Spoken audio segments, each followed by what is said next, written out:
येथे येऊनी केले काही, येथे येऊनी केले काही, विठ्ठलू नाही आठविला, आहारे मुडा भाग्यहीना, नेला पतना मोह भ्रमे.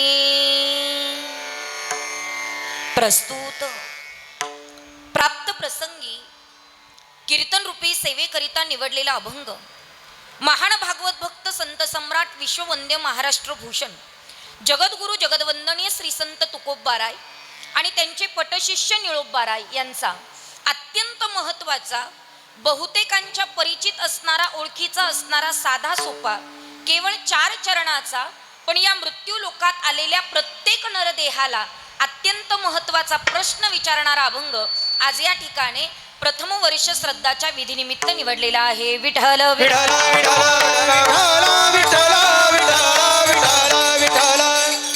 अभंग निळोबाराय यांचा आहे. अभंग अतिशय गोड आहे. अभंग 4 चरणाचा आहे.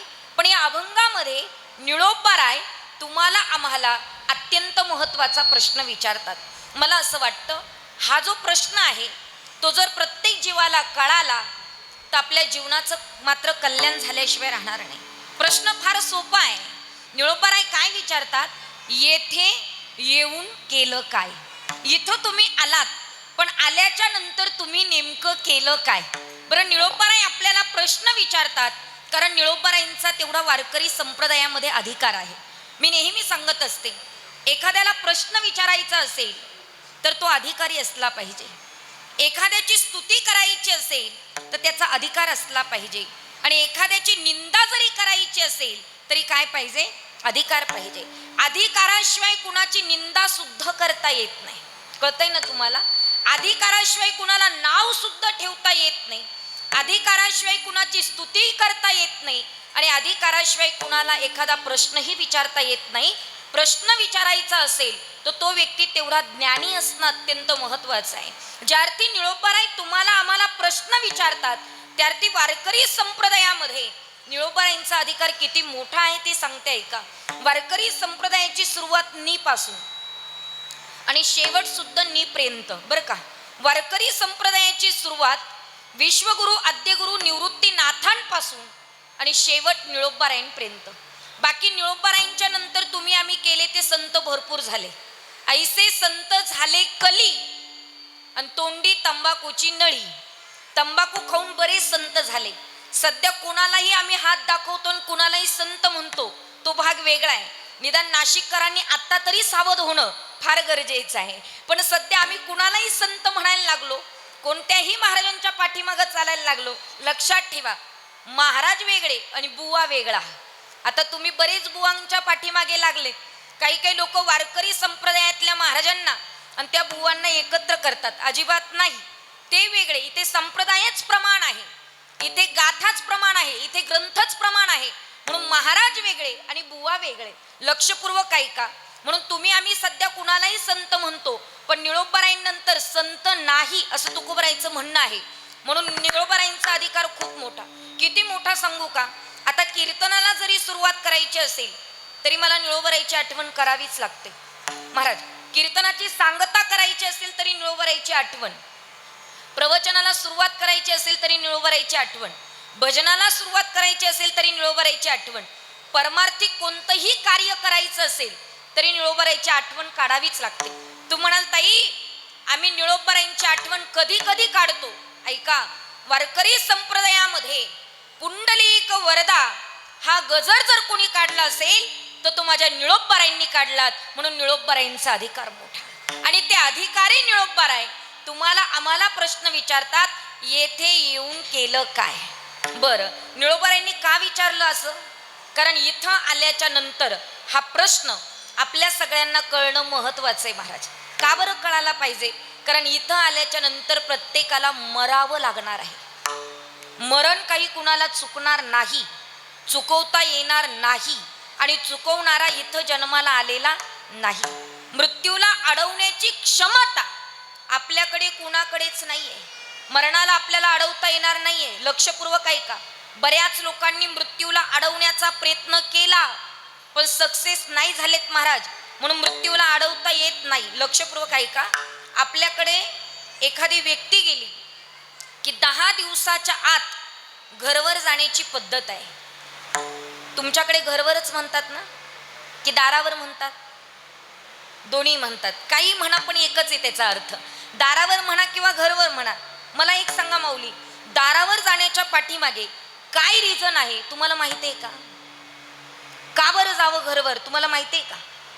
त्याच्या मागे कारण इतकंच आहे की त्या घरातल्या लोकांचं दुःख हलकं व्हावं, त्यांचं सांत्वन करण्याकरता आपल्याकडे दारावर जाण्याची पद्धत आहे.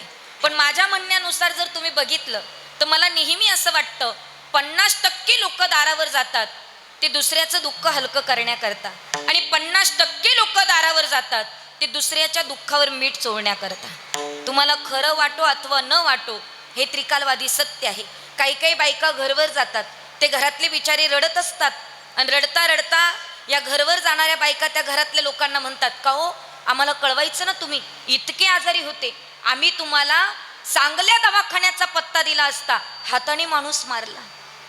खरं सांगा मला, कोणी हाताने माणूस मारतं का हो?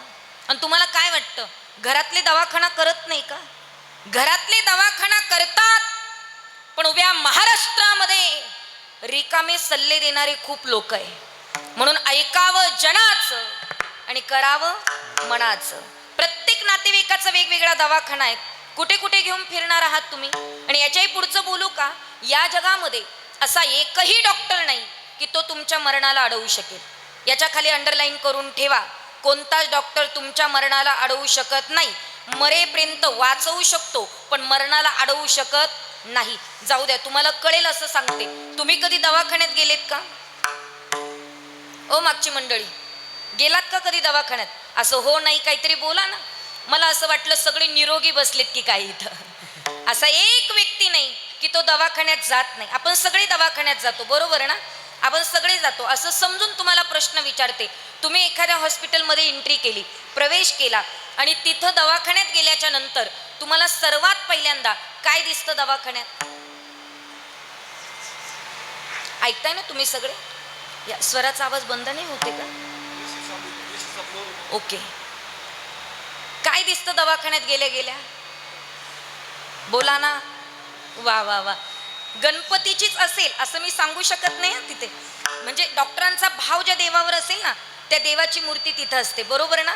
आता मी जे सांगते ते त्यांच्या जीवनात जो प्रसंग आला ना, त्यांना ते सगळं चित्र असं समोर उभं राहील. आपण काय करतो, आपलं सिरियस असणारं पेशंट घेऊन दवाखान्यात जातो, आपल्या डोळ्यात पाणी असतं. ज्याच्यावर ही वेळ आली त्याला सगळं आठवेल बघा.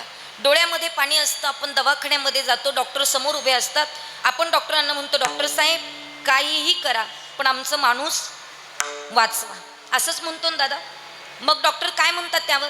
डॉक्टर म्हणतात हा फॉर्म भरावा लागेल, एवढे पैसे तयार ठेवावे लागेल. मग आपण म्हणतो, डॉक्टर साहेब पैशाची काळजी करू नका, त्यांनी आमच्यासाठी खूप कमवून ठेवलंय, वाटलं तर सगळं विकून टाकतो पण आमचं माणूस वाचवा. आणि शेवटी काय म्हणतो आहे आपण?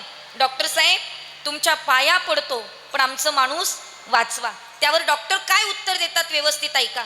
डॉक्टर म्हणतात जेवढं या 2 हातात आहे तेवढे प्रयत्न मी करेल, पण जिथे माझे प्रयत्न संपतील तिथून पुढे त्या देवाचे प्रयत्न चालू होतील. म्हणून पाया माझ्या पडू नका, पायाच पडायचं असेल तर तुम्ही देवाच्या पाया. तुका म्हणे तुझा सोडविना कोणी, तुका म्हणे तुझा सोडविना कोणी, तुका म्हणे तुझा सोडविना कोणी, तुका म्हणे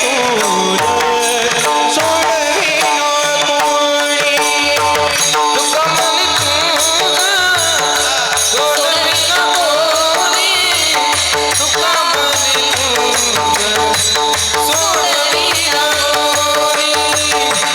तुझा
देवा.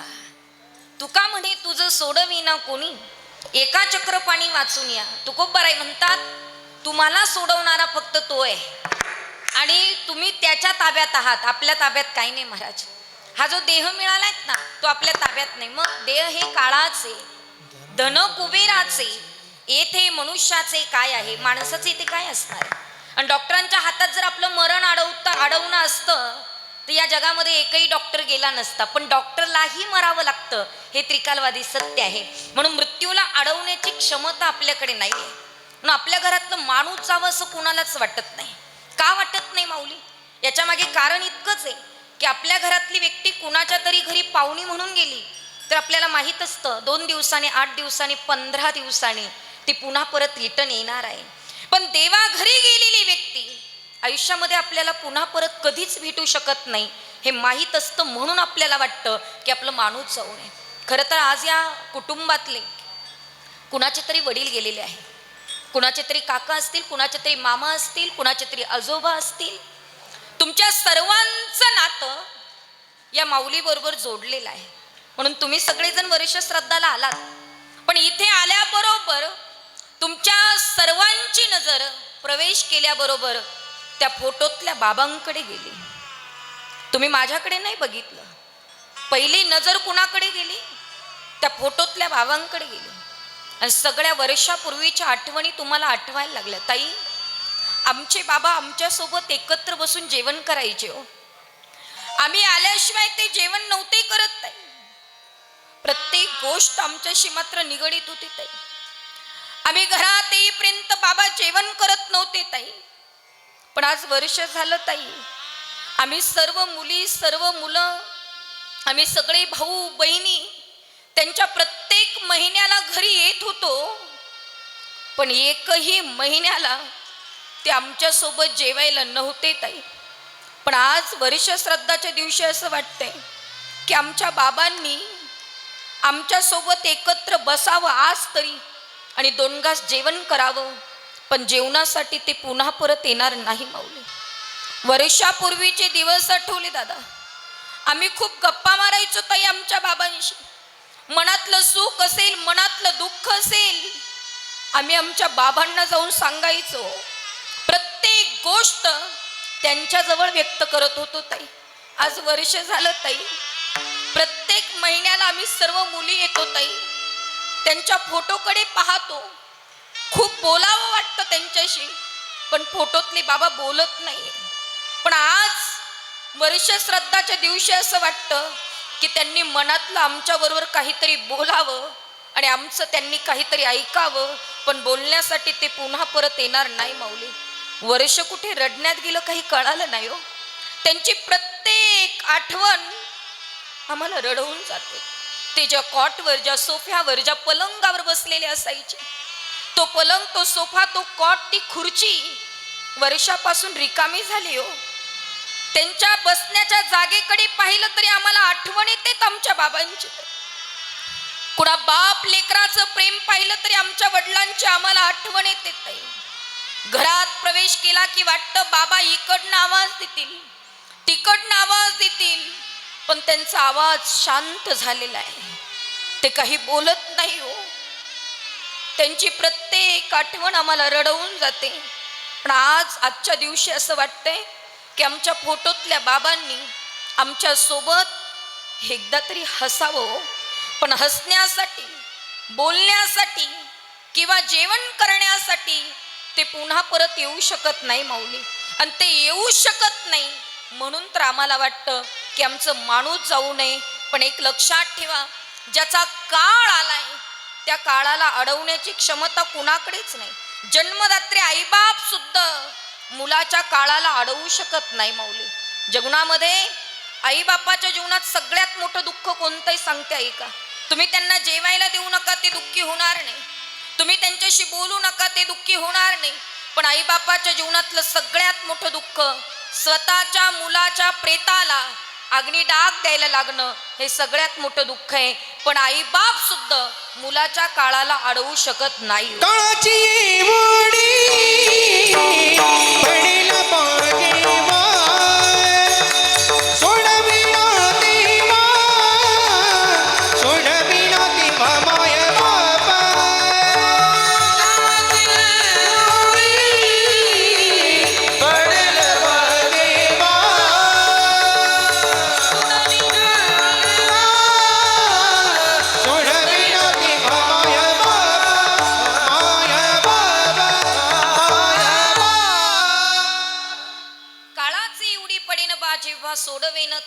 मायबाप.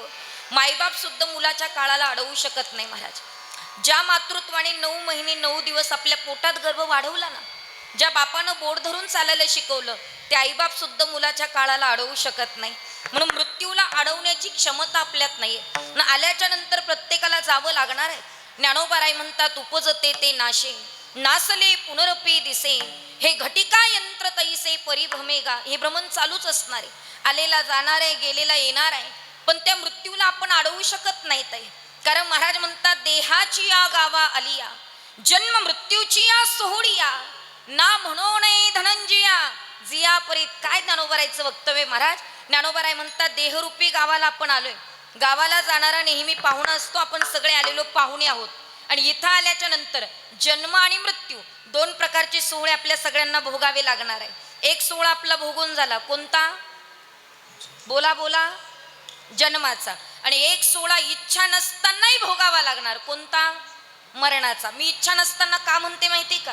इथे भामट्यालाही वाटत नाही मरावं आणि चोरट्यालाही वाटत नाही मरावं. मरावं कुणालाच वाटत नाही, पण मरावं लागणार. गडी गडी काढा वाट याची पाहे, गडी गडी काढा वाट याची पाहे, गडी गडी काढा वाट याची पाहे, गडी गडी काढा वाट याची पाहे. अजून किती आहे आकाश, अजून किती आहे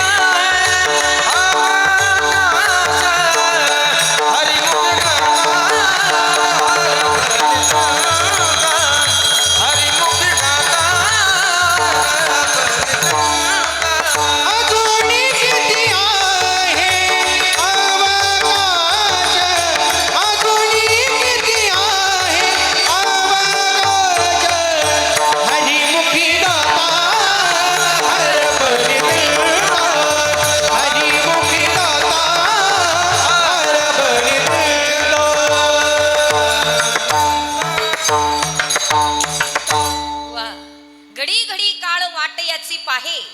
अजून किती आहे अवकाश, अजून किती वेळ आहे.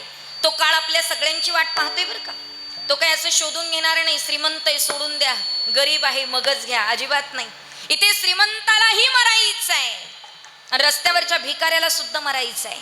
आएगा सो जाएगा, राजा रंक फकीर. आलेल्या प्रत्येकाला जायचं आहे. दशरथासारख्या राजाला मरण चुकलं नाही, रावणाला मरण चुकलं नाही. कितीतरी फकीर पंडित ज्ञानी जन्माला आले, पण प्रत्येकाच्या आयुष्यामध्ये एक दिवस मृत्यूचा निश्चित झालेला आहे. म्हणून मरायचं सगळ्यांना आहे, पण लक्षपूर्वक ऐका. का बरं मरायचं आहे? काय पुरावा आहे? माझं म्हणणं असं आहे, सकाळी उठल्याबरोबर तुम्ही सगळे देवपूजा करतात ना, सगळेजण देवपूजा करतो. माझं असं म्हणणं आहे की 8 दिवसातनं देवपूजा तुम्ही 100% दररोज करा, पण 8 दिवसातनं निदान 2दा तरी गावातल्या स्मशानभूमीत चक्कर मारत चला. जाता का कधी चक्करला? जा तिथं. का जा? याचं कारण आहे, एकदा स्मशानातनं चक्कर मारून आलात ना, तर डोक्यात मात्र प्रकाश पडल्याशिवाय राहणार नाही. स्मशानात का जायचंय, त्या स्मशानभूमीकडे का पाहायचंय, याचं कारण एवढंच आहे, अरे लोक जर एक दिवस आपल्याला इथेच जाळणार आहे तर चुकीचं का वागायचं? आपलं मरण जर आपल्याला क्षणाक्षणाला आठवलं ना माऊली, तर माणूस चुकीचं कर्म करू शकत नाही. म्हणून स्वतःचं मरण स्वतःला आठवलं पाहिजे. जरा आपलं मरण आठवा, जरा पाठीमागे फिरून पहा, कोण कोण गेले, जाणाऱ्यांची लिस्ट आहे दादा. जमेला पण जमेला बाप मसणा गेला, जमेला पण जमेला बाप मसणा गेला, जमेला पण जमेला बाप मसणा गेला. देखत देखत ना तू पळतो, देखत देखत ना तू पळतो, तोही तैसा झाला. देखत देखत ना तू पळतो, तोही तैसा झाला. उठा उठा झाला पाठी भयाले मोठे, पंढरी वाचोळी तुझा डवळाई कोठे.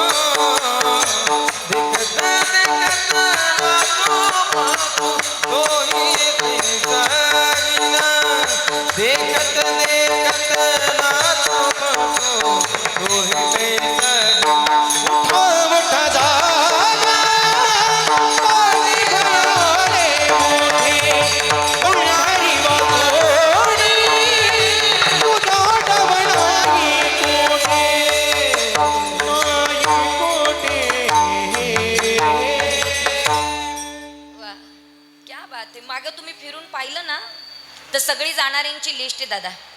एक लक्षात ठेवा, ज्या अर्थी आपल्या घरामध्ये पंजोबांचा फोटो लागलाय त्या अर्थी एक दिवस पंजोबांचा काढावा लागणार. आणि आजोबांचा, तुम्ही बोलत का नाही? रुसलेत का माझ्यावर? नाही, मग बोला ना पटापट. आजोबांचा लावावा लागणार, अगदी बरोबर. आजोबांचा काढावा लागणार आणि वडिलांचा, बोला ना, लावावा लागणार. वडिलांचा काढावा लागणार आणि आपला लावावं नाही लागणार आहे. लावायला आपण कुठे राहणार आहोत, पण आपला फोटो एक दिवस भिंतीवर लागणार. हे त्रिकालवादी सत्य आहे, याला अडवू शकत नाही. म्हणून मरायचं सगळ्यांना आहे, म्हणून मृत्यूला अडवता येत नाही. आता लक्षपूर्वक ऐका. जसं जगण्यासाठी जीवन आवश्यक मूलभूत 3 गरजा आहे, तसं मरण्यासाठी सुद्धा 3 गरजा आहे. जगण्यासाठी, जीवन जगण्यासाठी 3 मूलभूत गरजा आहे. कोणकोणत्या? शाळेत गेले का कुणी? अन्न, वस्त्र आणि निवारा. जसं जगण्यासाठी 3 गोष्टी गरजेच्या आहे, तसं मरण्यासाठी सुद्धा 3 गोष्टी गरजेच्या आहे. कोणत्या कोणत्या? पहिली गोष्ट स्थळ, दुसरी गोष्ट वेळ आणि तिसरी गोष्ट काळ. ज्याचं स्थळ, ज्याचा वेळ आणि ज्याचा काळ निश्चित झालाय त्याला कोणीच अडवू शकत नाही. याच्यातनं एक गोष्ट जरी कमी राहिली तरी मरू शकत नाही. काहींचं स्थळ येतं, वेळ येते, पण काळ येत नाही. काहींचा वेळ येतो, स्थळ येतं, पण काळ येत नाही. असं कधी घडतं? लक्षपूर्वक ऐका. कधी कधी आपण रस्त्याने निघतो, खूप मोठा ऍक्सिडेंट पाहतो. मग ऍक्सिडेंट बघितला की दादा आपलं काय काम असतं? ऍक्सिडेंट बघितलं तुम्ही रस्त्याने जाता जाता, तुमचं काम काय आहे? अपघातग्रस्ताला मदत करणं हे चांगल्या माणसाचं काम आहे. काम आहेत की नाही?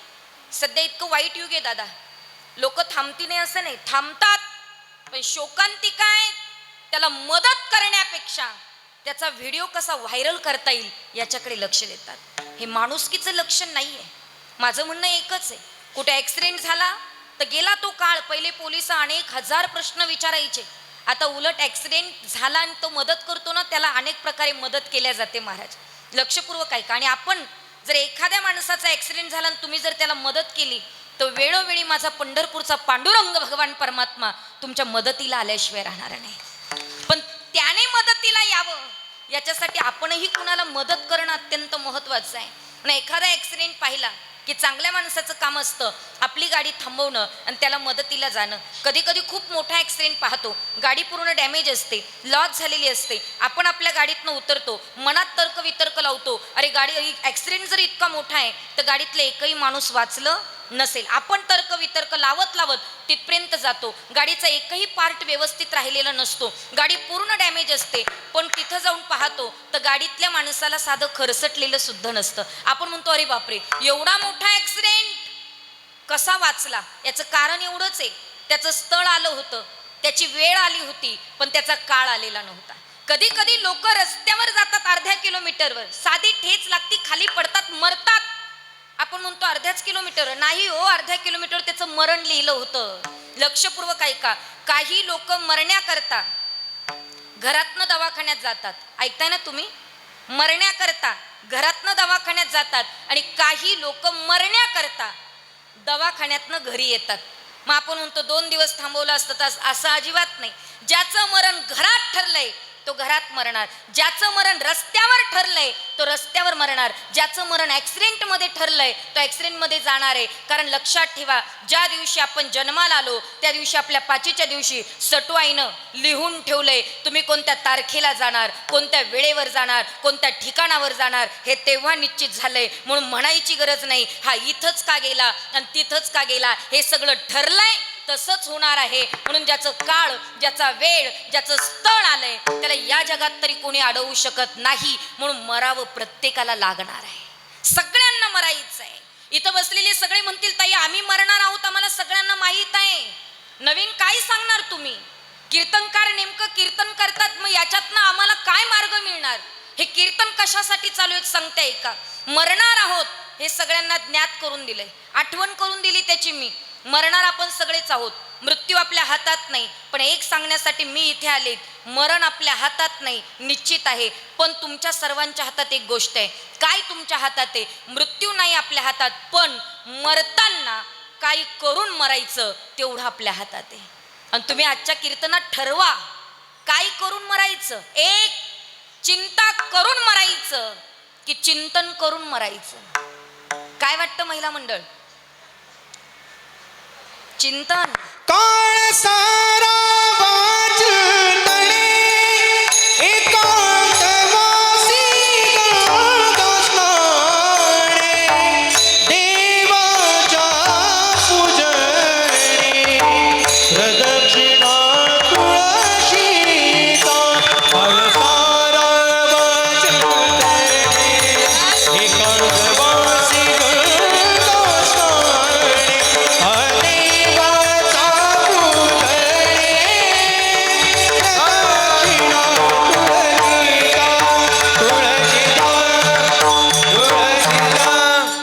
क्या बात आहे. काळ सारावा चिंतने एकांतवासी गंगा स्नाने देवाच्या पूजने प्रदक्षिणा तुळशीच्या युक्त आहार विहार नियम इंद्रियासी सार. स्वतःच्या इंद्रियाला नियम घालून घ्या आणि आपला काळ चिंतनात घातला पाहिजे, चिंतन करून गेलं पाहिजे.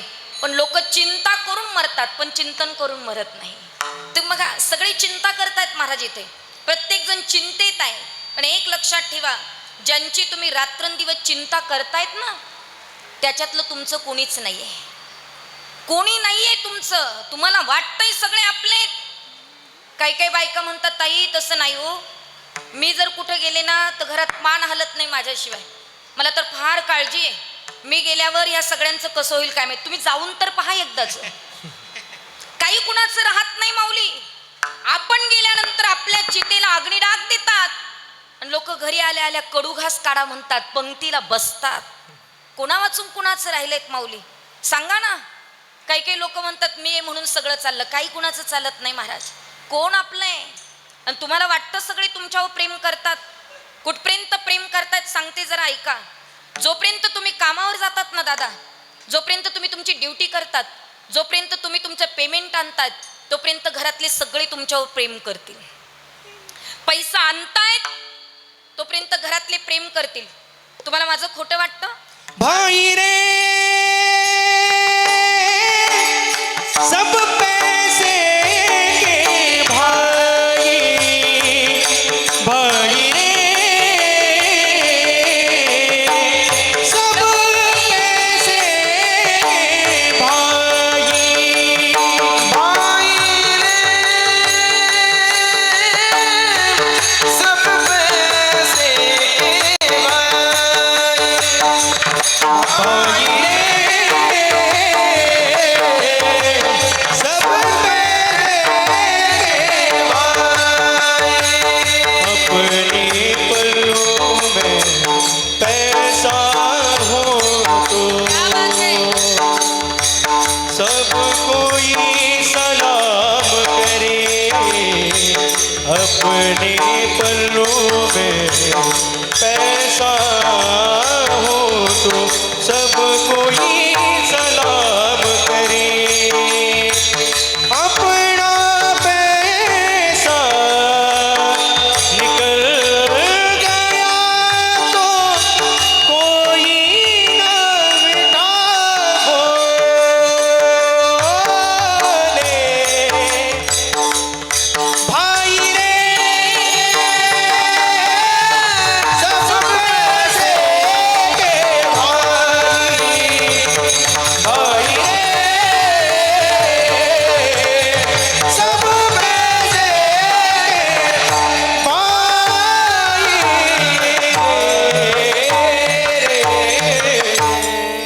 क्या बात आहे. सब पैसे के भाई. या जगामध्ये पैसा असेल तर किंमत आहे दादा. जोपर्यंत तुमच्या खिशात पैसा आहे ना तोपर्यंत लांबचे नातेवाईक सुद्धा राम राम ठोकून करतात. बघा तुम्ही नमस्कार म्हणतात. पैसा संपला ना दादा, माणसं तिकडे तोंड करून निघून जातात पण पाहत नाही आपल्याकडे. ही जगाची रीत आहे. म्हणून पैसा असेल तर माणूस माणसाला किंमत देतं. पैसा संपला की काही नाही हो. तुम्ही बघा, माझं खोटं वाटतं तुम्हाला, एखाद्या रिटायरमेंटची गाठ घ्या तुम्ही. त्याच्याजवळ बसा, त्याला विचारा कसं काय दादा बरं आहे ना, रिटायरमेंट कशी काय चालली. तो सहज म्हणतो ताई, जोपर्यंत कामावर जात होतो पगार आणत होतो तोपर्यंत डबा हातात होता हो, नाश्ता हातात, चहा हातात, सगळं हातात, इवन शूज आणि सॉक्स सुद्धा हातात होते, माझ्या रुमाल सुद्धा हातात. ज्या दिवशी रिटायर झालो ना सगळं पोरांना वाटून दिलं. आता अर्धा ग्लास पाणी आणायला सांगतो तरी कोणी आणत नाही, स्वतःला उठावं लागतं आणि घ्यावं लागतं. ही जगाची रीत आहे. नाही रे नाही कुणाची कुणी, नाही नाही कुणाची कुणी, नाही रे नाही कुणाचे कोणी, नाही रे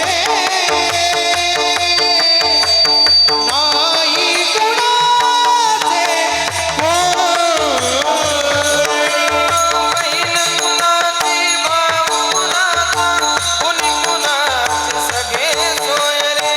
बहीण कुणाची भाऊ कुणाचा, कोण कुणाचे सगळे सोय रे. मेल्यावरती रडतील सारे हो, मेल्यावरती रडतील सारे, कुठतील धागे बोले नाही नाही कुणाचे कोणी, नाही रे नाही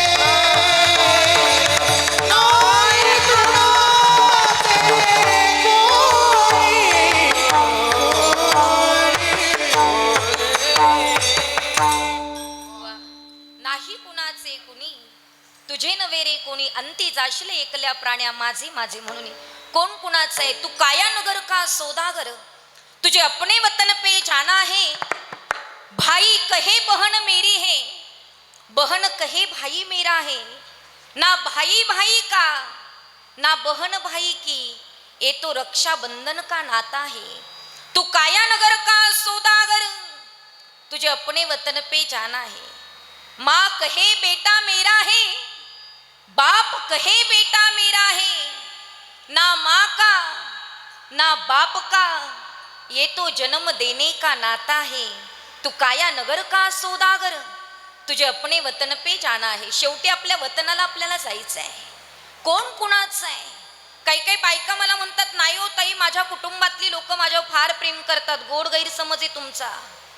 तुम्हाला खोटं वाटतंय, प्रॅक्टिकल करा. एक 15 दिवस फक्त कोणत्याच कामाला हात लावू नका. कोण तुम्हाला चांगलं म्हणेल. खरं बोलू का, इथे काम प्रिय आहे, इथे माणूस प्रिय नाहीये. हा, जोपर्यंत तुम्ही काम करतात सगळे तुमच्यावर प्रेम करतील. काम करणं सोडलं कोणी प्रेम करायला रिकाम नाही. जगाची रीत आहे दादा. आपलाच नातेवाईक असू द्या, अर्जुनाप्पा 4 वेळेस पैसे उसने द्या तो तुम्हाला चांगलं म्हणेल. 4 वेळेला, 5व्या टायमाला फक्त नकार द्या, तोच आपली निंदा केल्याशिवाय राहत नाही. जोपर्यंत देतायत तोपर्यंत गोड आहे. देणं सोडलं की कोणी आपलं नाहीये. जन हे सुखाचे दिल्या घेतल्याचे, सब पैसे के भाई है, दिल का साथी कोई नहीं. नको नको मना गुंतो माया नको नको मना गुंतो माया नको नको मना गुंतो माया जानी, नको नको मना गुंतो माया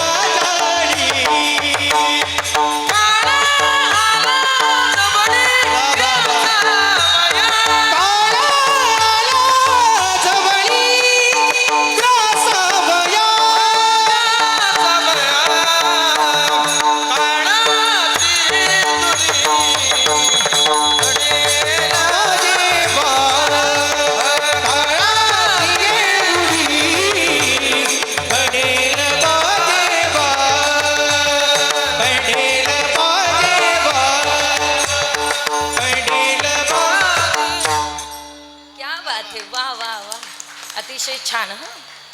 नको नको मना गुंतू माया जाळी, काळ आला जवळी ग्रासावया. तुम्ही गुंतू नका याच्यामध्ये महाराज. म्हणून चिंता करण्यापेक्षा त्या परमात्म्याचं चिंतन करणं गरजेचं आहे. का बरं चिंता नाही करायची? कोणी आपलं नाही म्हणून चिंता करायची नाही. मग काय करून मरायचं आहे? चिंतन करून मरायचं आहे, परमार्थ करून मरायचं आहे. पण परमार्थ सुद्धा वजनात झाला पाहिजे. परमार्थ असा वजनात झाला पाहिजे. उग परमार्थ करायचं म्हणून करायचं नाही. वजन या शब्दाला मुळातच वजन आहे दादा. आणि वजन आपल्याला कळणं अत्यंत गरजेचं आहे. लक्षपूर्वक ऐका. परमार्थ कसा झाला पाहिजे विशाल महाराज? वजनात परमार्थ करता आला पाहिजे. एक लक्षात ठेवा, 4 गोष्टी आहे. व या शब्दाला किती मोठा अधिकार आहे सांगते बरं का. व किती महत्वाचं आहे. सगळेजण माझ्याकडे लक्ष द्या, शूटिंगवाले सगळे लक्षात द्या, कारण हा विषय फार महत्वाचा आहे. वजनात परमार्थ होणं गरजेचं आहे. व हा शब्द किती महत्वाचा आहे, किती महत्वाचा आहे. विद्यार्थी अवस्थेमध्ये सुद्धा व महत्वाचा आहे. गृहस्थ आश्रमामध्ये सुद्धा व महत्वाचा आहे. राजकारणामध्ये सुद्धा व महत्वाचा आहे. आणि परमार्थामध्ये सुद्धा व महत्वाचा आहे. विद्यार्थी दशेमध्ये विद्यार्थ्याने 3 गोष्टीकडे लक्ष दिलं पाहिजे. कोणत्या कोणत्या? व्यवस्थित लक्षपूर्वक ऐका. विद्यार्थी जर असेल तर वयाच्या 25 वर्षापर्यंत व या शब्दाकडे किती लक्ष द्यायचं आहे. विद्यार्थी दशेमध्ये पहिली गोष्ट त्याने वेळ जपून वापरली पाहिजे. वेळ एकदा वेळ निघून गेली ना 25 वर्षातनं, तर तुम्ही किती वेळ द्या, तुम्हाला कोणी वेळ देणार नाही. म्हणून वेळेला फार महत्व आहे. 25 वर्षापर्यंत विद्यार्थ्याने वेळ जपली पाहिजे. दुसरी गोष्ट, विद्यार्जन केलं पाहिजे, विद्या प्राप्त करता आली पाहिजे. व शब्द किती महत्वाचा आहे. वेळ, विद्या आणि 25 वर्षामध्ये वैराग्य जोपासलं पाहिजे. या 3 गोष्टी ज्याने जपल्या विद्यार्थी दशेमध्ये त्याचं कल्याण झालं. वेळेला महत्व, विद्येला महत्व आणि मात्र त्या ठिकाणी वैराग्याला महत्व. या 3 गोष्टी विद्यार्थी दशेमध्ये जपल्या पाहिजे. पुढे जाऊन सांगते का, गृहस्थ आश्रमामध्ये व शब्द किती महत्वाचा आहे. तुम्हाला गृहस्थ आश्रम प्रपंच जर चांगला करायचा असेल तर पहिली गोष्ट विनोद तुमच्या जीवनात असला पाहिजे. विनोद म्हणजे विनोद नावाचा माणूस नाही बरं का. विनोदी जीवन तुमचं असलं पाहिजे. प्रपंचामध्ये माणसाने हसून खेळून परमार्थ केला पाहिजे, प्रपंच केला पाहिजे. विनोद का असावा? काहींचे चेहरे तुम्ही पहा कायम लटकलेले असतात, हसत नाही, बोलत नाही, काहीच नाही. काय त्याला अर्थ आहे? प्रपंचात आहोत आपण, एकमेकाशी हसलं पाहिजे, एकमेकाशी बोललं पाहिजे. काही खांबासारखे असे ताट असतात, बोलतही नाही, काहीच नाही. त्याला वाटतं आपल्यासारखं कोणीच नाही. एक सांगू, जीवन प्रपंचातलं विनोदी घालवलं पाहिजे. बोलता बोलता सहज, बायको किती रागवली ना तिला विनोदानं हसवता आलं पाहिजे. घरातले कोणी किती रागवलेत ना तरी विनोद करून तो प्रपंचातला मूड जरी ऑफ असेल तरी मात्र चांगला करता आला पाहिजे. म्हणून विनोद. प्रपंचामध्ये दुसरी गोष्ट वैभव, वैभव प्राप्त करता आलं पाहिजे. नुसते आले म्हणून येऊ नका, जायचे म्हणून जाऊ नका. वैभव सुद्धा प्राप्त करता आलं पाहिजे. वैभव प्राप्त केलेत ना मग प्रपंचामध्ये तिसरी गोष्ट त्याचा विनियोग चांगला करता आला पाहिजे. ऐकताय ना तुम्ही सगळं? मी विचारणार आहे सगळ्यांना. विद्यार्थी दशेत काय करावं, प्रापंचिक दशेत काय करावं. म्हणून प्रपंचामध्ये पहिली गोष्ट विनोदी असलं पाहिजे, दुसरी गोष्ट वैभव प्राप्त करता आलं पाहिजे आणि तिसरी गोष्ट त्याचा विनियोग चांगला करता आला पाहिजे. मग संपत्ती कमवली, वैभव प्राप्त झालं की त्याला खर्चही करता आलं पाहिजे आणि याचा आदर्श या सानप परिवाराकडनं घेतला पाहिजे.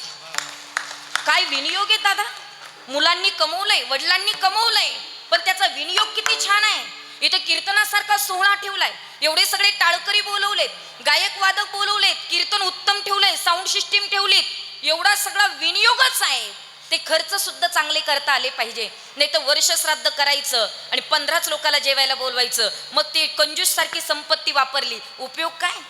एकानं अब्ज रुपये कमवलेत महाराज, अब्ज रुपये, आणि अब्ज रुपये कमवले, मुलांनी मुलींनी वाटून घेतले, शेवटी त्याला वृद्धाश्रमात राहावं लागलं.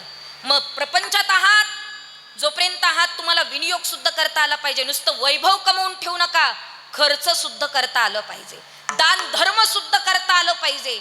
काही माणसं फार कंजूस असतात, काही इतकी कंजूस असतात ना महाराज की तुपात जर माशी पडली तर माशी सुद्धा चोखून घेतात आणि बाजूला टाकतात, इतके कंजूस असतात. काय अर्थ आहे त्याला? सांगा ना मला तुम्ही, काय अर्थ आहे त्याला? थोडी कंजूशी बाजूला ठेवा. म्हणून प्रपंचात सुद्धा 3 वला महत्व आहे. लक्षात येते ना तुमच्या? तुम्हाला मला सांगायचं आहे पुन्हा परत. हा, प्रपंचामध्ये 3 गोष्टी वापरल्या पाहिजे आणि तिसरी गोष्ट राजकारणामध्ये सुद्धा 3 गोष्टी महत्वाच्या आहेत. कोणत्या कोणत्या ऐका. राजकारणामध्ये ज्याला राजकारण करायचं आहे, पहिला त्याचं वक्तृत्व चांगलं असलं पाहिजे. राजकारण्याचं भाषण चांगलं असलं पाहिजे. नाही तर राजकारण्याकडे किती पैसा असू द्या, त्याला जर बोलताच येत नाही, बोबडा असला तर त्याचं कोणी ऐकत नाही. काय भाषणं होते हो. तुम्ही पहा, स्वर्गवासी बाळासाहेब ठाकरे जर बोलायला लागले ना तर लोक थाप गर्दी करत होते. एका एका शब्दात वजन होतं दादा.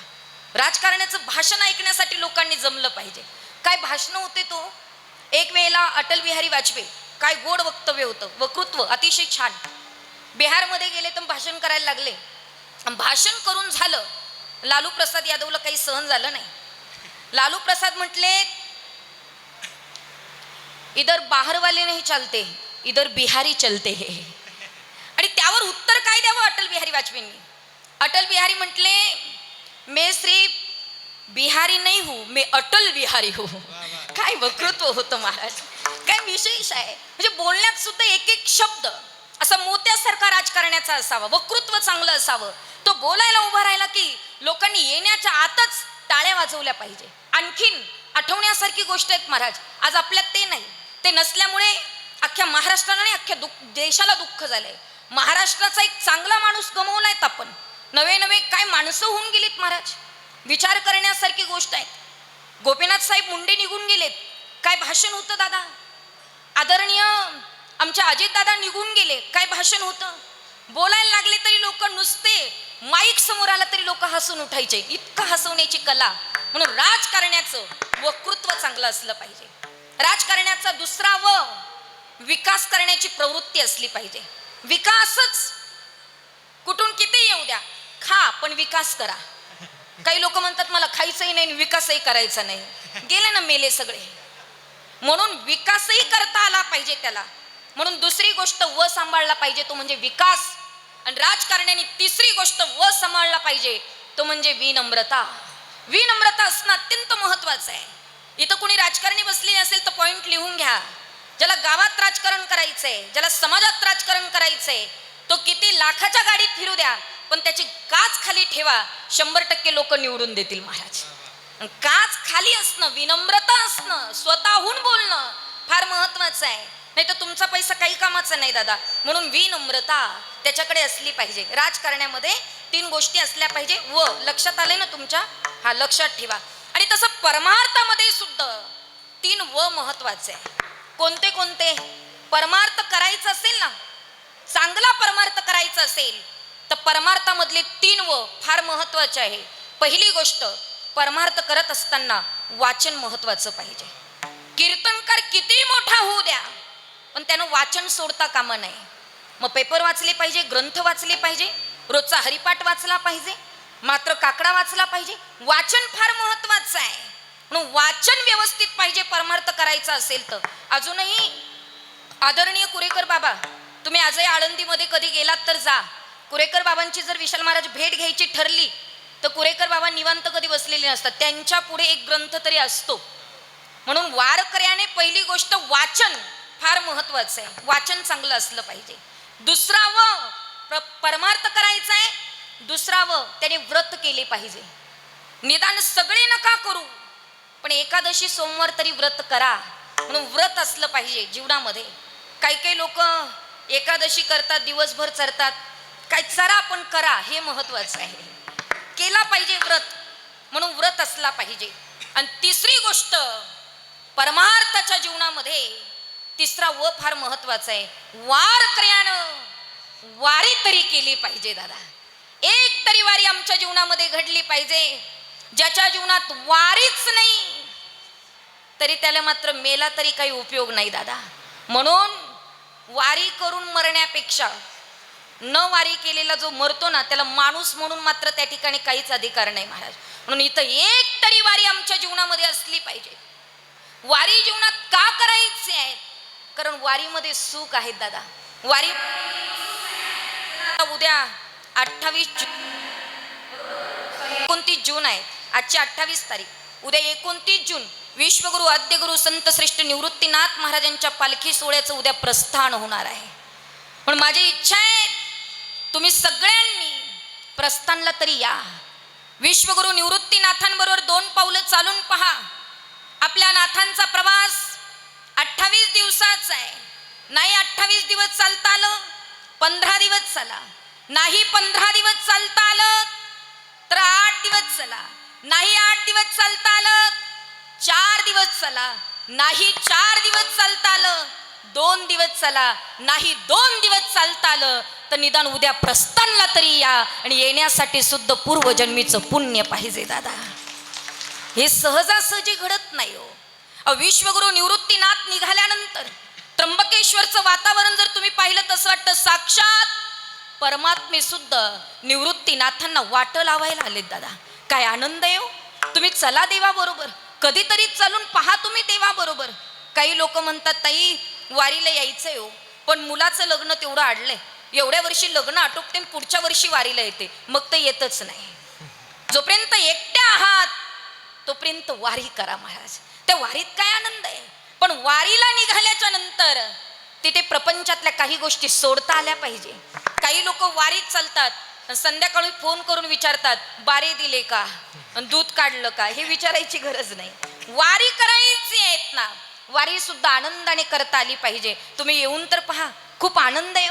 नाही वारीला येता आलं, समजा उद्या नाही प्रस्थानला येता आलं तर खरं सांगू निखिल दादा, 4 तारखेला रिंगण सोहळा आहे दातलीला. फार मोठं रिंगण असतं, मात्र त्या ठिकाणी ते अश्व, तो रिंगण सोहळा अद्भुत आहे. निदान 4 तारखेला तरी दातलीला या, बघा तो रिंगण सोहळा.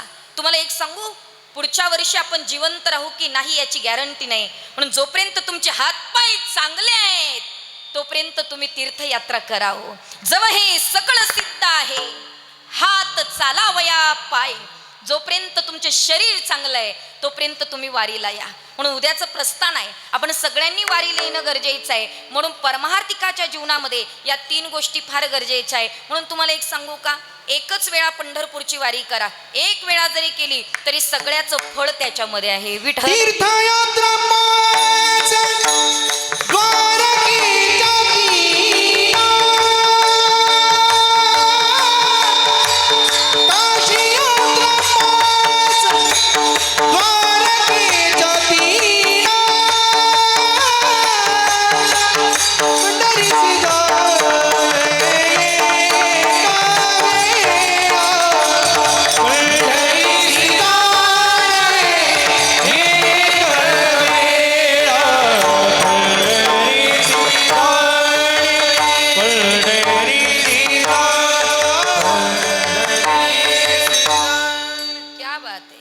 काशी यात्रा 5, द्वारकेच्या 3 आणि पंढरीसी जाणं 1 वेळा.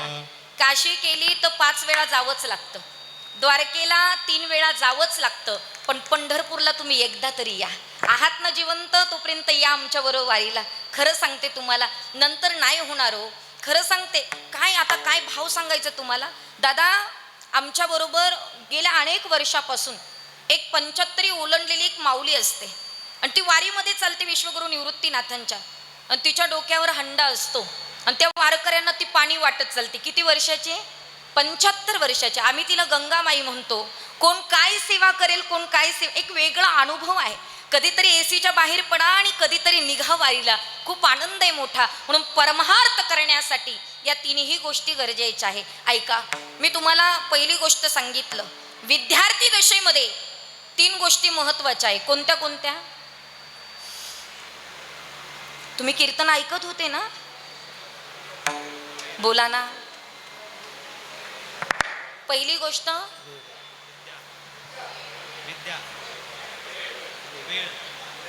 वेळ. क्या बात है.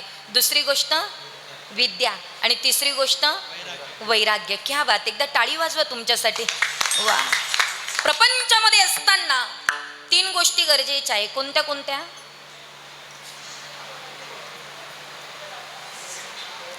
वैभव. सेकंडला पण सांगितलं, बरं झालं.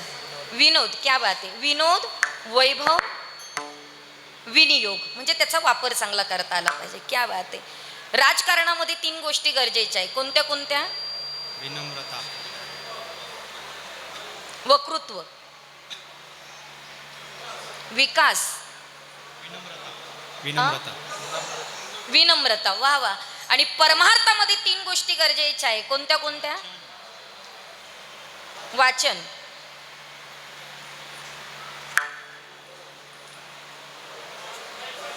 व्रत. व्रत क्या बात आहे. आणि तिसरी गोष्ट वारी. वारी. एवढं जरी लक्षात राहिलं तरी कीर्तनाचं सार्थक झालं. म्हणून परमार्थ जीवनामध्ये केला पाहिजे. बरं ठीक आहे, परमार्थ करायचंय, पण ताई कुठे जाऊन करायचंय?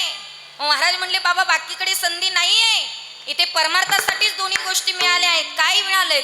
देवे दिला देह भजन गोमटा, देवे दिला देह भजन गोमटा, देवे दिला देह भजन गोमटा, देवे दिला देह भजन गोमटा.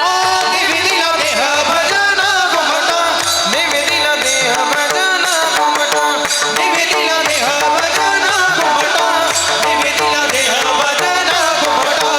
देवे दिला देह भजन गोमटा, देवे दिला देह भजन गोमटा, देवे दिला देह भजन गोमटा, देवे दिला देह भजन गोमटा.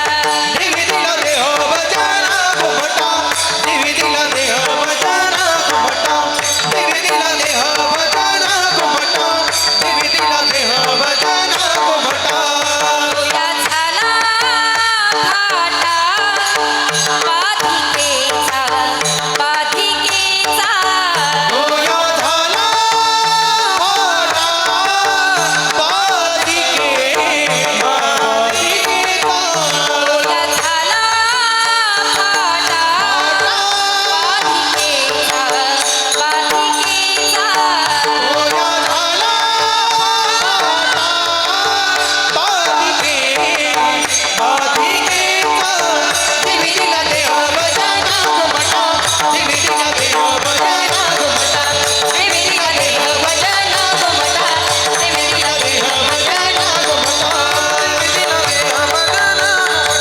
निवेदिला देह भजन गोमटा, निवेदिला देह भजन गोमटा, निवेदिला देह भजन गोमटा. गोमटा गोमटा. देवे दिला देह भजन गोमटा. परमेश्वराने सुंदर देह दिला. कशासाठी दिला? भजनासाठी दिला, परमार्थ करण्यासाठी दिला. आणि तो फक्त इथंच होऊ शकतो. पण समजा आपल्याला सगळं आठवलं आणि देव आठवला नाही तर उपयोग काय? म्हणून निळोबाराय आपल्याला विचारतात, तुम्ही इथं आलात पण तुम्हाला देव आठवला का? हे महाराज अभंगाच्या प्रसंगी. येथे येऊन गेले काही, येथे येऊन गेले काही, येथे येऊन गेले काही, येथे येऊन गेले काही. हाय येथे येऊन गेले काही,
काही विठ्ठलू नाही आठविला. इथं तुम्ही आलात पण तुम्हाला विठ्ठल आठवला का असा प्रश्न महाराजांना करायचा आहे. कारण दोन्ही गोष्टी आपल्याला प्रारब्धाने मिळाल्या. काय काय मिळालं? एक तर मृत्यूलोकही मिळाला आणि दुसरी गोष्ट नरदेहही मिळाला. काहींना नुसतं मृत्यूलोक मिळाला पण नरदेह मिळाला नाही, काहींना नरदेह मिळाला पण मृत्यूलोक मिळाला नाही. आपण खूप भाग्यवान आहोत. भरतखंडी नरदेह प्राप्ती हे तो परमभाग्याची संपत्ती रूपाने तुम्हाला आम्हाला मिळाला. मग इतका सुंदर जर देवाने देह दिला तर तुम्हाला विठ्ठल आठवला का? घरी जाऊन सगळेजण आरशामध्ये बघा आणि स्वतःला प्रश्न विचारा, देवा 50 वर्षाचं झालो, 60 वर्षाचं झालो, पण मला विठ्ठल आठवला का? आणि समजा तुम्हाला मृत्यूलोकही मिळाला, नरदेहही मिळाला आणि तुम्हाला जर विठ्ठलच आठवला नसेल तर महाराज म्हणतात तुम्ही अभागी आहात, कारण तुमचं पतन प्रपंचातच झालंय. हे महाराज अभंगाच्या दुसऱ्या चरण. आहारे मूढा भाग्यहीन, आहारे मूढा भाग्यहीन, आहारे मूढा भाग्यहीन, आहारे मूढा भाग्यहीन, आहारे मूढा भाग्यहीन, आहारे मूढा आहारे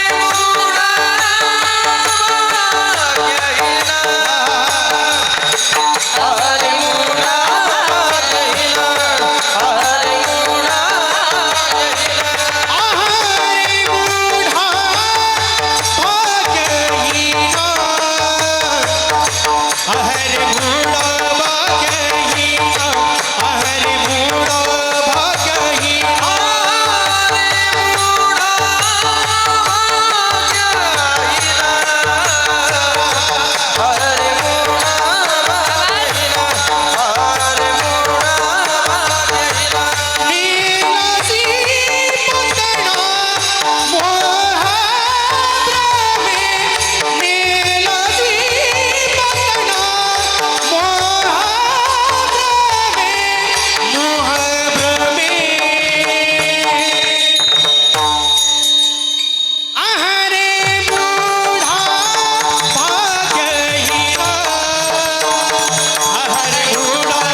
भाग्यहीन,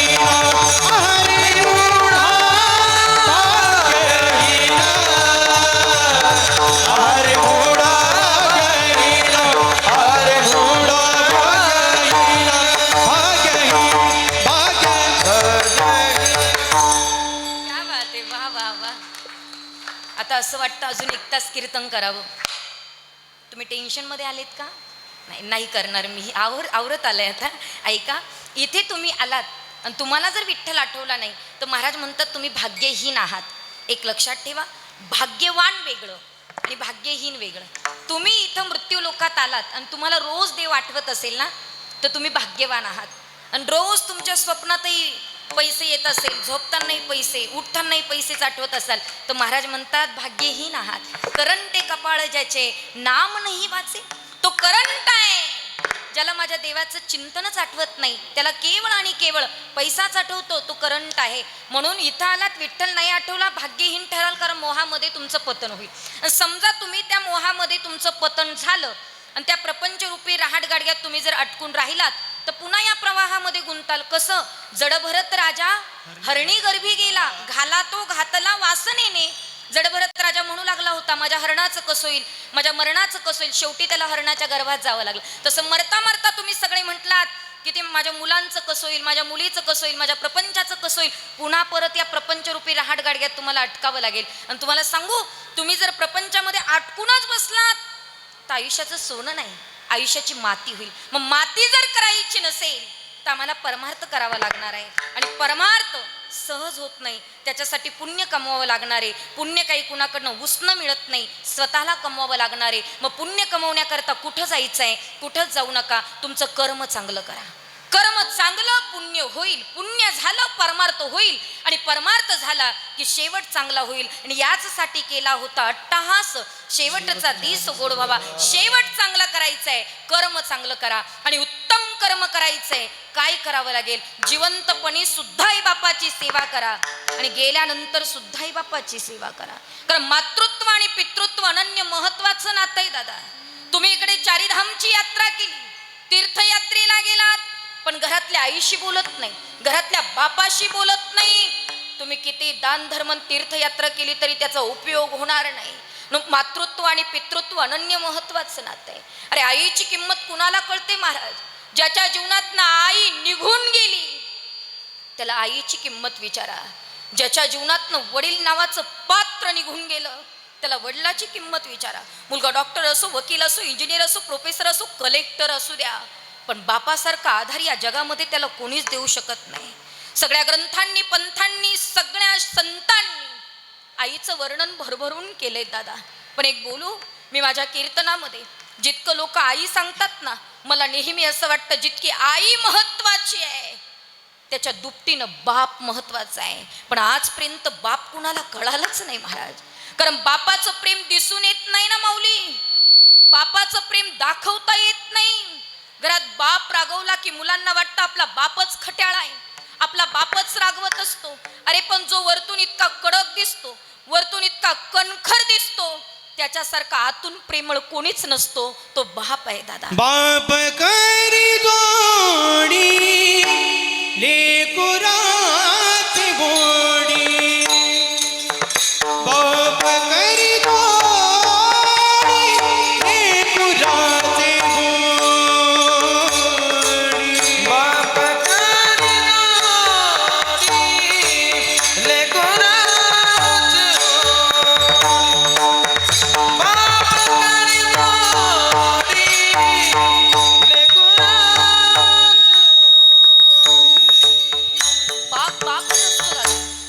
जीवनामध्ये बापासारखं प्रेम करणारं कोणी नाही. आजपर्यंत आम्हाला बापाच्या खिशातले पैसे दिसले असते, पण बापानं स्वतः तुटलेली चप्पल घातली असते. कधीतरी वेळ मिळाला तर त्याची बनियन पहा, बनियनला जर होल पडलेले असेल तर बाप सहज म्हणतो याच्यावर 2-3 महिने कसे निघून जाईल. पण माझ्या मुलाला काही कमी पडायला नकोय हे म्हणणारा फक्त बाप असतो. माता माऊल्यांना, आपण जर कधी माहेरी गेलात ना, माहेरी, तर लक्षात ठेवा आई आपल्या जीवनाची काळजी करते, पण तो बाप त्या माहेरात असतो. आपण गेल्यानंतर हळूच बाहेर येतो आणि डोक्यावरून हात फिरवतो आणि विचारतो, बाई सगळं व्यवस्थित चाललंय ना? तुझा नवरा तर छळ करत नाही ना? सासरची लोक तुला त्रास देत नाही ना? काही असेल तर या बापाला सांग. जोपर्यंत तुझा बाप जिवंत आहे तोपर्यंत तुला कुणाला घाबरायची गरज नाही. इतका आधाराचं नातं पितृत्वाचं आहे. महिला मंडळ, कधीतरी बाप आठवा हो. लग्नाचा दिवस आठवा आपल्या सगळ्यांचा. ज्या दिवशी लग्नाचा दिवस असतो ना त्यावेळेस आपण मंडपात असतो आणि तो बाप त्या गेटमध्ये हात जोडून सगळ्यांचा आदरातिथ्य करायला त्या दारात उभा असतो. सगळ्यांच्या पुढे पुढे करायला बाप असतो महाराज. इकडे लग्न लागतं, सगळे फोटो काढण्यात व्यस्त असतात, पण तो बाप त्या किचन मध्ये चक्रा मारतो. कोणी उपाशी जायला नको, काही कमी पडायला नको, माझ्या मुलीला आयुष्यभर ऐकावं लागेल म्हणून त्या स्वयंपाकघरात चक्रा मारणारा बाप आम्हाला कधीतरी आठवला पाहिजे. लग्न लागतं, सगळा कार्यक्रम आटोपतो आणि मुलगी निघण्याची वेळ येते. आई रडायला लागते, आई रडायला लागते. सगळ्या बायका सांत्वन करायला येतात, सगळ्या बायका सांत्वन करतात, रडू नका हो, मुलगी आहे, जाणार आहे. पण ती मुलगी आहे ना, गाडीत बसताना तिचं लक्ष फक्त तिच्या बापाकडे असतं महाराज. या जगामध्ये बापावर करणारी, प्रेम करणारी मुलगी असते. ती मुलगी आईला म्हणते, आई मला माहिती तू बाबांशी भांडते ग, बाबा वेळेवर गोळ्या घेत नाही आई, बाबा वेळेवर जेवत नाही आई, बाबांना माझी सवय झाली ताई, बाबांना वेळेवर गोळ्या दे बर का ग आई, आजपासून भांडू नको बर का ग आई बाबांशी. बाबा काही बोलत नाही, मनात खूप साठवून ठेवतात ग. माझे बाबा आजपर्यंत तुला कळाले नाही ग, कळाले नाही ग आई. ती आई त्या गाडीत मात्र मुलगी त्या गाडीमध्ये बसते, आई इकडं रडत असते. तो बाप मुलगी गाडीत बसेपर्यंत डोळ्यात पाणी येऊ देत नाही, सगळं दाबून ठेवतो. आणि तोच बाप त्या मंडपाच्या कोपऱ्याला मुलगी गेल्यानंतर बसतो, ढसढसा रडतो. का बरं मोकळा रडतो? मला माहित आहे माझ्या मुलीनं माझ्या डोळ्यात कधी पाणी पाहिलं नाही, आणि मला जर रडताना पाहिलं तर ती सासरी दुःखी राहील. म्हणून माझी मुलगी सासरी गेल्यानंतर दुःखी राहू नये, रडू नये म्हणून मंडपाच्या कोपऱ्यात बसून रडणारा बाप आम्हाला कधीतरी आठवला पाहिजे दादा. जीवनामध्ये बापासारखा आधार नाही कोणी देऊ शकतो. जोपर्यंत तुमच्या घराच्या कोपऱ्यामध्ये बाप बसलाय तोपर्यंत तुमच्या घराला घर पण आहे. ज्या दिवशी बाप निघून जातो ना दादा, त्या दिवशी घर पोरकं होत असतं. या जगामध्ये सगळं विकत घेता येतं, पण गेलेले आई बाप कधीच विकत घेता येत नाही. म्हणून बाप बापच असतो. या जगामध्ये बापासारखं प्रेम नाही कोणी करू शकत. स्वतःच्या शरीराची काळजी न करणारा बाप आम्हाला कधीतरी आठवला पाहिजे. आपुली परवडी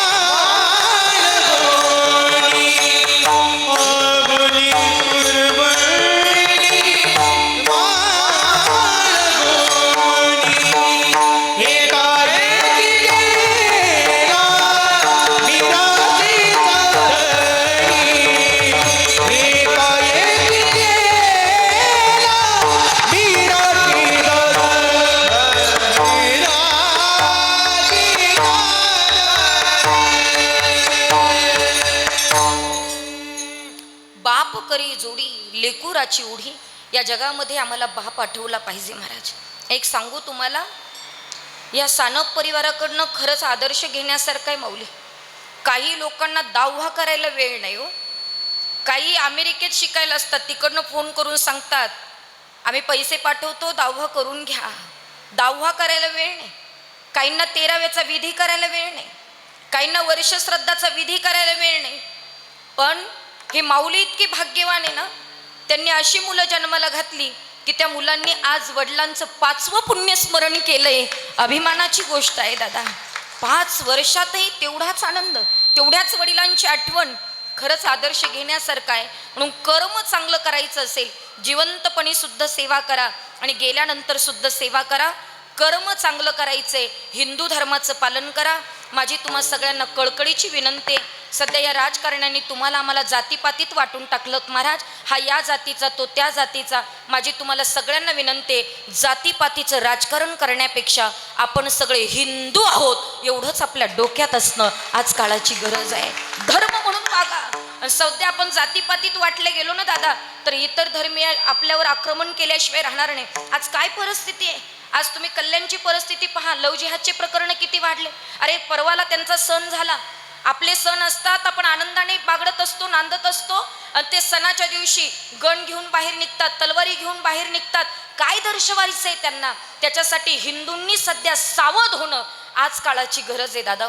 प्रत्येकानं, प्रत्येक हिंदूनं धर्म म्हणून आपण जागं झालं पाहिजे. म्हणून आपल्या धर्माचं पालन करा.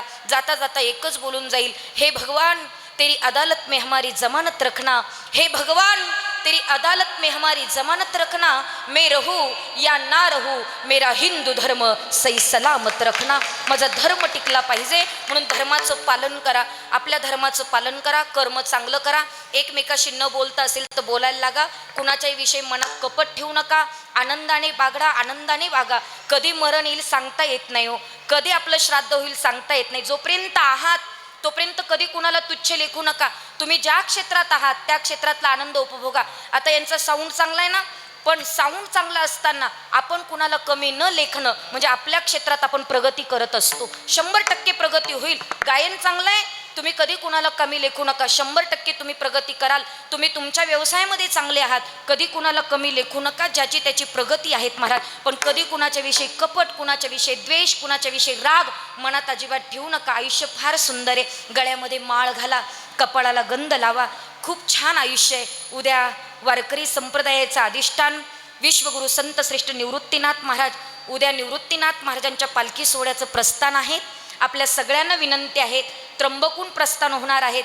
आपण निदान प्रस्थानला तरी उद्या यावं अशी मी आपल्या सगळ्यांना कळकळीची विनंती करते. खूप आनंद आहे माता माऊल्यांनो, येऊन बघा, 2 फुगड्या खेळून पहा, आनंद लुटून पहा. तो आनंद आपल्याला घरी नाही उपभोगता येणार. म्हणून उद्या 29 तारीख आहे, आपण सर्वांनी या, आनंदाने या. नाही तिथं जमलं तर मुक्तिधामला या, नाही मुक्तिधामला जमलं तर पळशात या, पळशात नाही जमलं तर सिन्नर तालुक्यामध्ये रिंगण सोहळ्याला दातलीला तरी या, दातलीला नाही जमलं तर नगरला समाधी सोहळ्याला या, नाही तिथं जमलं तर डायरेक्ट पंढरपुरात या. पण या, कृपा करून माझी विनंती, सगळ्यांनी या, आनंद लुटा. हा आनंद दुसरीकडं कुठंच नाही आहे, त्या स्वर्गातल्या देवाला सुद्धा नाही मिळाला. आपण खूप भाग्यवान आहात. म्हणून सगळ्यांना निमंत्रित करते. संत श्रेष्ठ निवृत्तीनाथ महाराज समाधी संस्थांच्या वतीने सर्वांना निमंत्रण देते की आपण सगळ्यांनी यावं, आनंद उपभोगावा, गळ्यात माळ घाला, कपाळाला गंध लावा. आयुष्य सुंदर आहे म्हणजे आयुष्याचं सोनं होईल, नाही तर आयुष्याची माती झाल्याशिवाय राहणार नाही. आणि निळोबाराय म्हणतात, इथं आलात, माळ नाही घातली, विठ्ठल नाही आठवला,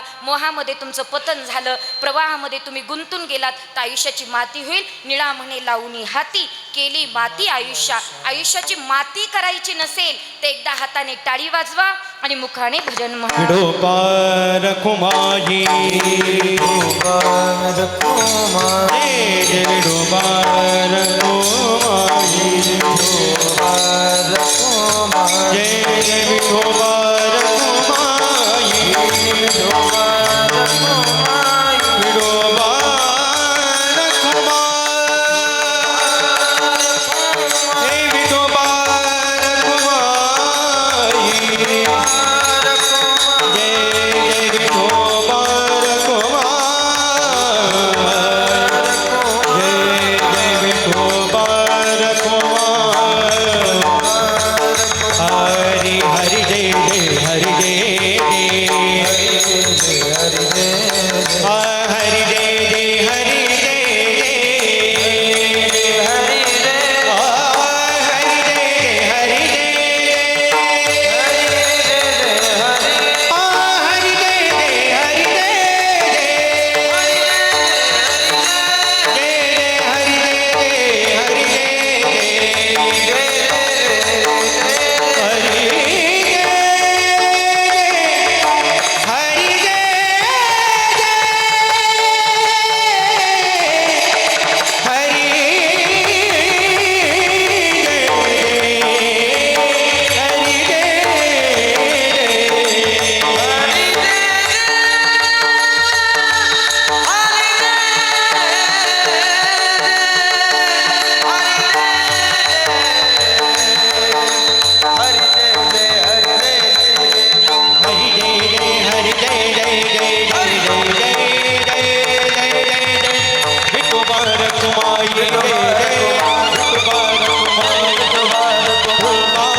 बघा, ज्या निमित्ताने आपण सर्वजण या ठिकाणी जमलेलो आहोत ते निमित्त सर्वांनाच ज्ञात आहे.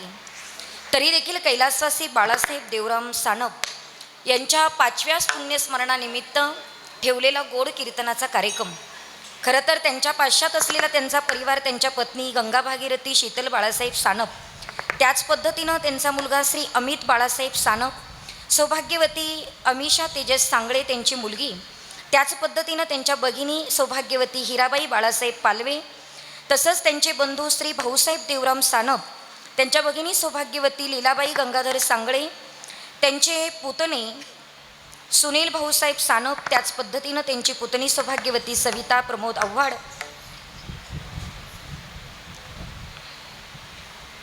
तसंच योगेश सुरेश सानप,